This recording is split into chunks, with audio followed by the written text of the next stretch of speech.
Las cámaras ya estaban grabando cuando el presidente Ibrahim Traoré sacó el documento de la carpeta de caoba. Televisión en vivo, sin retraso, sin guión, solo un contrato por $225 millones y 32 millones de espectadores en toda África Occidental viendo en tiempo real. Los ejecutivos franceses, observando desde su suite de hotel en París, tuvieron exactamente 47 segundos para darse cuenta de lo que estaba a punto de ocurrir. 47 segundos para hacer llamadas telefónicas, gritar frente a sus pantallas, ver cómo una década de negociaciones se convertía en confeti en la televisión internacional, porque cuando las manos de Traoré apretaron ambos extremos de ese contrato de 43 páginas, y comenzaron a rasgarlo, no estaba solo destruyendo papel, estaba destruyendo 60 años de suposiciones económicas sobre lo que los líderes africanos podían o no podían hacer en televisión en vivo. El sonido del papel rasgado resonaría en las salas de juntas desde París hasta Pekín, desde Washington hasta Moscú, y para cuando la última pieza cayera al suelo, el presidente de Burkina Faso había hecho algo que nadie pensaba que fuera posible. Había convertido un simple gesto en una revolución. Se suponía que sería una ceremonia de firma rutinaria. 18 de febrero de 2024, las 3 de la tarde, hora local. La televisión nacional de Burkina Faso había colocado sus mejores cámaras en el Palacio de Estado. La iluminación era perfecta, la mesa de caoba pulida hasta brillar como un espejo. Las banderas de Burkina Faso dispuestas con precisión para el fondo. Todo había sido ensayado 3 veces esa mañana. El contrato, un acuerdo de extensión de minería de uranio con Constellation Resources International, había sido negociado durante 14 meses. Abogados de ambas partes habían revisado cada cláusula, cada coma, cada nota, al pie. El CEO de la empresa, Philippe Martino, ya estaba en un avión desde París, con el champán enfriándose en la cabina de primera clase, listo para celebrar lo que él llamaba el acuerdo del siglo. Pero algo había cambiado en las 24 horas previas a la ceremonia. A las 3 de la tarde del 17 de febrero, exactamente un día antes de la firma, una joven estudiante de geología llamada Maurice Uwago había publicado algo en las redes sociales que cambiaría todo. Ella había hecho lo que nadie más se había molestado en hacer. Había leído todo el contrato, que había sido subido al sitio web del Ministerio de Minas, como exige la nueva ley de transparencia. No solo el resumen, ni solo los encabezados, sino las 43 páginas completas del texto legal y, enterrada en la página 37, en la subsección 18.42, escrita en un lenguaje tan complejo que parecía diseñado para ser incomprendido. Ella encontró que la cláusula esencialmente indicaba que todo el uranio descubierto en la zona de exploración extendida sería procesado exclusivamente a través de instalaciones francesas durante los próximos 99 años, a precios establecidos por el estándar del mercado europeo, que se definía en un apéndice como un 30% por debajo de las tarifas internacionales. Pero eso no era lo peor. Lo peor de todo fue el mapa en el apéndice J, que mostraba que la zona de exploración extendida no solo incluía el área minera actual, sino prácticamente todo el norte de Burkina Faso, un área más grande que Bélgica. La publicación de Mary, que incluía capturas de pantalla y su análisis, se hizo viral en pocas horas. Para la medianoche, se había compartido más de 1 millón de veces. Por la mañana, los manifestantes estaban reuniendo afuera del Palacio de Estado. Dentro del palacio, el presidente Traoré había pasado la noche leyendo no solo el análisis de Maury, sino las cientos de opiniones de expertos que llegaron una vez que los académicos legales y economistas vieron lo que ella había descubierto. El contrato no solo era injusto, era una colonización económica disfrazada de asociación. Su ministro de Minas, Robert Cabor, había intentado justificarlo. Señor presidente, estos son términos estándar. Todos los países de la región han firmado acuerdos similares, pero la respuesta de Traoré fue tranquila y fría. Entonces, todos los países de la región han sido robados. Esto se detiene aquí. La mañana del 18 de febrero comenzó con llamadas telefónicas frenéticas a los abogados de Constellation Resources. Llamaban cada hora, sintiendo que algo no iba bien. El embajador francés André Dubois solicitó una reunión urgente, la cual Traoré rechazó. Dígale al embajador que lo veré después de la ceremonia, dijo Traoré, sabiendo perfectamente qué ceremonia estaba planeando en realidad. A las 2:30 de la tarde, 30 minutos antes de la firma programada, el CEO, Philippe Martino, llamó directamente desde su avión, que estaba a punto de aterrizar en Ouagadougou. Señor presidente, estoy oyendo rumores preocupantes. Confío en que todo está transcurriendo según lo planeado. La respuesta de Traoré fue deliberadamente ambigua. Todo procederá exactamente como debería. Martino, el estudio de televisión, está Beleno, además del equipo de cámaras habitual, Se había invitado a periodistas internacionales, BBC, Al Jazeera, France 24, CNN África. Todos estaban allí. Se suponía que esta sería una buena noticia, un signo del progreso económico de Burkina Faso. La firma del contrato estaba programada para las 3 de la tarde, para ser transmitida en vivo por todo el país y transmitida internacionalmente. Los ministros iban entrando y tomando asiento. La cámara comenzó a grabar a las 2:55 de la tarde con el comentario inicial del presentador de noticias, explicando la importancia del acuerdo de uranio para la economía de Burkina Faso. A las 3 de la tarde en punto, el presidente Traoré entró en la sala, pero en lugar del traje formal que todos esperaban, llevaba su uniforme militar, el boina roja, la fatiguita sencilla, el mismo atuendo que había usado durante su primer discurso a la nación después de tomar el poder. Era una señal que muchos pasaron por alto, pero algunos entendieron de inmediato que esto no iba a ser una ceremonia típica. Se sentó en la mesa de caoba. El contrato fue colocado ante él por un asistente. La pluma fuente, un regalo del gobierno francés, descansaba. A su lado, el presentador de noticias seguía comentando. El presidente firmará ahora este acuerdo histórico asegurando una inversión extranjera de $225 millones durante los próximos 5 años. Traoré levantó el contrato, pero en lugar de abrirlo en la página de firma, lo sostuvo frente a la cámara. Ciudadanos de Burkina Faso, comenzó apartándose completamente de las palabras preparadas que desfilaban en el teleprompter. Ayer, una joven estudiante llamada Marisa Wago, hizo lo que ninguno de nuestros abogados y negociadores, altamente remunerados, aparentemente pensó en hacer. Ella leyó este contrato. Cada palabra, cada cláusula, cada trampa escondida en el lenguaje legal. El presentador de noticias se quedó en silencio, dándose cuenta de que esto no iba según lo planeado. Este contrato, continuó Traoré, su voz calmada pero con un toque de ira controlada, nos promete $225 millones. Eso suena como mucho dinero, pero ¿saben lo que se requiere a cambio? Se requiere uranio por valor de $15.000 millones a los precios actuales del mercado. Se requiere nuestra soberanía sobre nuestros propios recursos por 99 años. Se lleva la herencia de nuestros hijos y se la entrega a accionistas extranjeros. Hizo una pausa, mirando directamente a la cámara. Nos ofrecen cuentas y espejos mientras nos quitan el oro. Nuestros ancestros se avergonzarían si firmara esto. El ministro de Minas, Robert Cabor, se levantó parcialmente de su silla, su rostro pálido. Las cámaras captaron su expresión de pánico. En París, Philippe Martino, que acababa de aterrizar y estaba viendo desde la sala VIP del aeropuerto, gritaba por su teléfono, tratando de contactar con alguien que pudiera detener lo que claramente estaba a punto de ocurrir. El embajador francés ya estaba en su automóvil, corriendo hacia el palacio, pero era demasiado tarde. Traoré se levantó, sosteniendo el contrato con ambas manos. Esto es lo que pienso de los acuerdos que insultan nuestra inteligencia y roban nuestro futuro. Y luego, con millones de personas observando, comenzó a rasgarlo.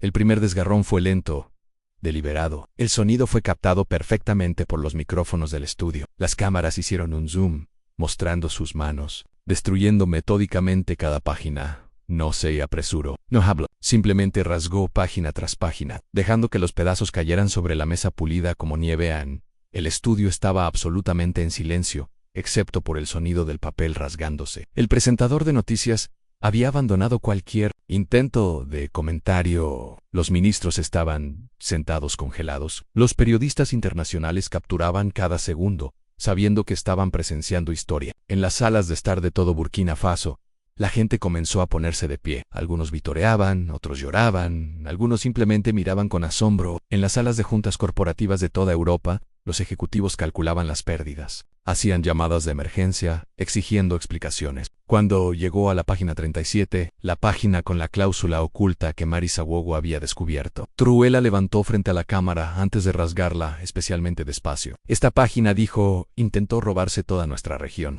norte. ¿Pensaron que no sabíamos leer? ¿Pensaron que seguíamos siendo los sujetos colonizados del pasado que firmarían cualquier cosa que se nos pusiera frente a nosotros? La rasgó en pedazos especialmente pequeños. El embajador francés irrumpió en el estudio justo cuando Traoré estaba rasgando las páginas finales. Señor presidente, deténgase. Esto es un desastre diplomático. Está destruyendo años de negociaciones. Pero Traoré ni siquiera lo miró. Simplemente continuó rasgando hasta que todo el contrato estaba hecho pedazos sobre la mesa. Luego barrió los pedazos hacia un montón y los empujó hacia el embajador. Llévenlos de vuelta a París. Embajador Dubois, dígales que Burkina Faso ya no está en venta. Las cámaras capturaron todo: el rostro sorprendido del embajador, la mezcla de miedo y orgullo del ministro, los periodistas tecleando frenéticamente en sus teléfonos, y Troué tranquilo en el centro de la tormenta que había creado. Se sentó de nuevo, como si acabara de completar una tarea administrativa rutinaria. Ahora, dijo a las cámaras, déjenme explicar a nuestra gente y al mundo lo que realmente contenía este contrato. Durante los siguientes 23 minutos, transmitidos sin interrupciones por televisión en vivo, Troué pasó por el contrato cláusula por cláusula, explicando en lenguaje sencillo lo que cada disposición realmente significaba. Utilizó gráficos que su equipo había preparado, mostrando cuánto uranio se extraería frente a cuánto recibiría Burkina Faso. Mostró los cargos ocultos, las tarifas de procesamiento, los costos de transporte que reducirían los 225 millones a menos de 40 millones en ingresos reales. Expondría la cláusula que habría permitido a la empresa traer trabajadores extranjeros ilimitados, eludiendo el empleo local. Reveló la disposición que eximía a la empresa de cualquier futura regulación ambiental. Contaban con que no leyéramos. Dijo, contaban con que estuviéramos lo suficientemente desesperados como para aceptar cualquier término. Contaban con que fuéramos la misma África que firmó su riqueza durante siglos. Pero no somos nuestros abuelos, aunque sabemos leer. Sabemos calcular, podemos decir no. La frase podemos decir no se convertiría en un grito de batalla en toda África. Impresa en camisetas, pintada en paredes, coreada en protestas. Philip Martineau, todavía en el aeropuerto, estaba en una conferencia telefónica con la junta directiva de la empresa en París. El precio de las acciones de Constellation Resources ya había bajado un 12% y seguía cayendo. No puede hacer esto, gritó Martineau. Tenemos recursos legales, arbitraje internacional, pero el principal abogado de la empresa, que estaba viendo la misma transmisión, fue más realista. Philip acaba de destruir nuestro contrato en televisión en vivo, con 32 millones de testigos. El recurso legal no significa nada si una nación entera está detrás de él. De regreso en el estudio, Troué estaba abordando las implicaciones económicas. Sé que algunos dirán que acabamos de perder 225 millones de dólares en inversión, pero no hemos perdido nada. Hemos evitado un robo de 15.000 millones de dólares. Y aquellos que dicen que nadie más invertirá en Burkina Faso después de esto, les digo, qué bien. No queremos inversionistas que nos vean como presa, queremos socios que nos vean como iguales. Luego anunció que Burkina Faso crearía su propia empresa nacional minera, financiada por un consorcio de bancos africanos de desarrollo para extraer y procesar uranio localmente. La reacción internacional fue rápida y predecible. La Unión Europea expresó su preocupación por el clima de inversión en Burkina Faso. El Ministerio de Relaciones Exteriores de Francia lo calificó como un retroceso lamentable en las relaciones bilaterales. El Fondo Monetario Internacional advirtió sobre el aislamiento económico, pero desde toda África y el sur global, la respuesta fue diferente. El presidente de Ghana lo calificó de valiente y necesario. La Unión Africana emitió un comunicado respaldando el derecho soberano de las naciones a rechazar acuerdos explotadores. Incluso China y Rusia, siempre en busca de oportunidades en África, elogiaron la defensa de Burkina Faso de sus intereses nacionales. Pero la reacción más importante vino de Mara Sawago, la estudiante de geología cuyo análisis lo inició todo. Fue invitada al palacio al día siguiente, donde Troué la nombró para un nuevo cargo, jefa de análisis del Ministerio de Minas, responsable de revisar todos los contratos internacionales. No hiciste en una noche lo que docenas de funcionarios no lograron hacer en meses, le dijo. Leíste, cuestionaste, expusiste. Ese es el futuro de Burkina Faso. El contrato rasgado se convirtió en un símbolo. Los artistas crearon instalaciones utilizando copias de las páginas destrozadas. Los músicos escribieron canciones sobre los 47 segundos que tomó destruir el colonialismo. La mesa de caoba donde sucedió todo se convirtió en una atracción turística, con personas llegando para ver el lugar donde Troué rasgó más que papel. El clip de video se reprodujo en universidades de toda África como un ejemplo de soberanía económica en acción. 3 meses después, Constellation Resources intentó demandar a Burkina Faso en un tribunal internacional por incumplimiento de contrato y pérdidas de ingresos. Y perdió, pero su caso enfrentó un problema inesperado. Tuvieron que probar que el contrato era válido en primer lugar. Cuando Mary Sawago testificó, presentando su análisis de las cláusulas engañosas y las disposiciones ocultas, incluso los árbitros internacionales tuvieron que admitir que el contrato había sido elaborado de mala fe. El caso fue desestimado y Constellation Resources fue ordenada a pagar los costos legales de Burkina Faso 6 meses después de la destrucción del contrato. Burkina Faso anunció su primera planta nacional de procesamiento de uranio, financiada completamente por inversionistas africanos, y construida por ingenieros africanos. La planta procesaría uranio a precios de mercado reales, generando aproximadamente $2.000 millones anuales para el país. Philippe Martino, en una entrevista con Le Monde, admitió: lo subestimamos. Pensamos que estábamos negociando con la África del pasado. Troué nos mostró que África ha cambiado. El contrato rasgado también inspiró lo que llegó a conocerse como el movimiento de revisión de contratos en toda África. En el plazo de un año, 17 naciones africanas habían establecido juntas independientes para revisar todos los acuerdos internacionales, compuestas por jóvenes abogados y economistas que siguieron el ejemplo de Maurice Suago: leer todo, cuestionar, to do, no aceptar nada que disminuyera la soberanía. A la Universidad de Ouagadougou creó un nuevo curso llamado La Economía de Decir No, que se convirtió en obligatorio para todos los estudiantes de Economía y Derecho. Las compañías internacionales de minería, obligadas a adaptarse a esta nueva realidad, comenzaron a ofrecer términos verdaderamente equitativos. Algunos ejecutivos admitieron en privado que el modelo antiguo ya no era sostenible de todas formas. Estábamos extrayendo miles de millones mientras dejábamos a los países en la pobreza, dijo un CEO al Financial Times.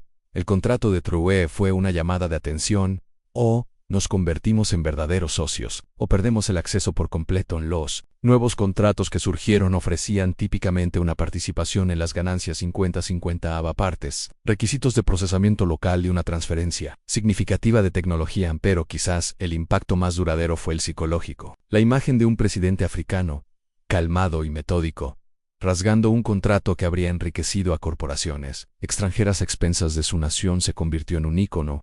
Demostró que la dinámica de poder había cambiado, que los líderes africanos podían y rechazarían la explotación, incluso cuando estaban en juego cientos de millones de dólares. Probó que la soberanía no era solo una palabra en las declaraciones de independencia, sino algo que se podía ejercer en las salas de juntas y los estudios de televisión. Un año después, en el aniversario de la destrucción del contrato, Burkina Faso celebró lo que llamó el Día de la Soberanía. La celebración se centró en el Palacio de Estado, donde la mesa de caoba había sido preservada exactamente como estaba ese día. Los niños de las escuelas vinieron a verla para entender que la riqueza de su nación les pertenecía a ellos, no a los accionistas extranjeros. Troué pronunció un discurso, pero la verdadera estrella fue Maurice Suago, ahora con 23 años, y liderando un equipo de 50 analistas que habían revisado y renegociado más de 100 contratos, recuperando un valor estimado de $8.000 millones para Burkina Faso. Ese día, dijo Troué en su discurso de aniversario: rasgué más que un contrato, rasgué la suposición de que debemos aceptar lo que se nos ofrezca. Rasgué la idea de que no podemos entender acuerdos complejos. Rasgué las cadenas que nos ataban a la servidumbre económica. Y con esos pedazos rasgados, construimos algo nuevo. Una nación que lee, cuestiona y cuando es necesario dice no. La comunidad empresarial europea, que inicialmente reaccionó con indignación, gradualmente aceptó la nueva realidad. Un informe de la Cámara de Comercio Europea admitió: en la era de los acuerdos asimétricos con África ha terminado. El gesto dramático del presidente Troué en la televisión marcó el final de un capítulo y el comienzo de otro. El compromiso futuro con África debe basarse en una verdadera asociación y términos transparentes. Algunas empresas europeas incluso contrataron consultores africanos para revisar sus contratos, asegurándose de que pasaran la prueba de Troué. ¿Sobreviviría este acuerdo a ser sometido al escrutinio público? El contrato rasgado ahora se exhibe en el Museo Nacional de la Soberanía en Ouagadougou. La pieza está preservada entre hojas de vidrio. Los visitantes pueden ver la página 37 con sus cláusulas engañosas, rasgada en pedazos especialmente pequeños. Junto a ella cuelga una fotografía de Troué rasgando el contrato, con su rostro calmado y determinado. Abajo hay una simple placa. El 18 de febrero de 2024, el presidente Ibrahim Troué rasgó un contrato por $225 millones que nos habría costado $15.000 millones. A veces, la firma más poderosa es la que te niegas a dar. Hoy, las escuelas de negocios de todo el mundo estudian el incidente de Ouagadougou como un caso de estudio en negociación, soberanía y el poder de los gestos públicos. Algunos se enfocan en las implicaciones económicas, otros en las consecuencias diplomáticas. Pero en Burkina Faso, los niños aprenden una lección más simple. Cuando alguien intenta engañarte, no tienes que aceptarlo. Puedes leer, puedes entender, y puedes rasgar su oferta en televisión en vivo si es necesario, porque la soberanía no es negociable. Y la dignidad no tiene etiqueta de precio. A los 47 segundos que tomó rasgar ese contrato cambiaron más que solo un acuerdo minero. Cambió toda la conversación sobre los recursos de África, el futuro de África y el derecho de África a decir no. Y todo comenzó con una joven estudiante que hizo lo que nadie más había hecho. Ella leyó cada palabra. 5 años después, Philippe Martino, el CEO que había visto su acuerdo destruido en vivo por televisión, dio una sorprendente entrevista a la revista Forbes. Ese día en Obagado Hugo me enseñó más sobre negocios que 20 años en salas de juntas. Admitió, nos habíamos acostumbrado tanto a estos acuerdos unilaterales que olvidamos que eran fundamentalmente erróneos. Troué no solo rasgó nuestro contrato, rasgó todo nuestro modelo de negocio.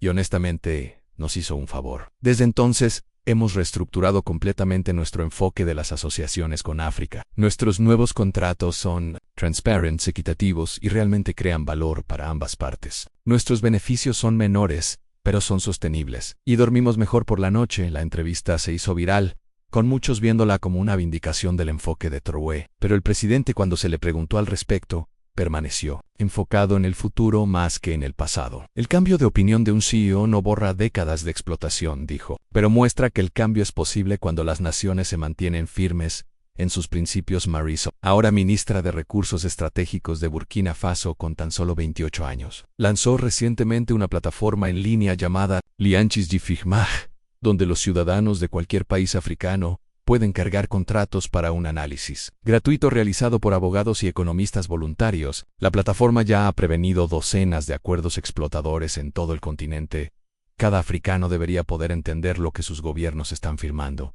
Dice, la transparencia no solo se trata de publicar documentos en línea, se trata de hacerlos comprensibles para las personas cuyos futuros afectan. A la mesa de caoba donde se rasgó el contrato se ha convertido en algo más que una simple atracción turística. Ahora, las parejas van allí para rasgar sus propios papeles simbólicos. Acuerdos de deuda, contratos laborales tóxicos, cartas de antiguos colonizadores. Se ha convertido en un lugar de liberación donde el acto de rasgar no representa destrucción, sino libertad. El conserje que limpia la sala cada noche, Samuel Udako, dice que encuentra pedazos de papel allí todos los días. La gente viene aquí para dejar ir lo que los ata. Dice que el presidente les mostró que era posible y en las salas de juntas, desde Londres hasta Nueva York, desde París hasta Pekín, los ejecutivos ahora se hacen lo que llaman la pregunta Troué antes de firmar acuerdos con naciones. África. Nos sentiríamos cómodos con este contrato siendo leído en voz alta en televisión en vivo. Es una prueba sencilla, pero una que ha cambiado fundamentalmente la forma en que se hacen negocios con África, porque todos recuerdan esos 47 segundos, cuando un presidente africano miró a la cámara y rasgó lo que el mundo esperaba que firmara. Y al hacerlo, demostró que la pluma puede ser más poderosa que la espada. Pero,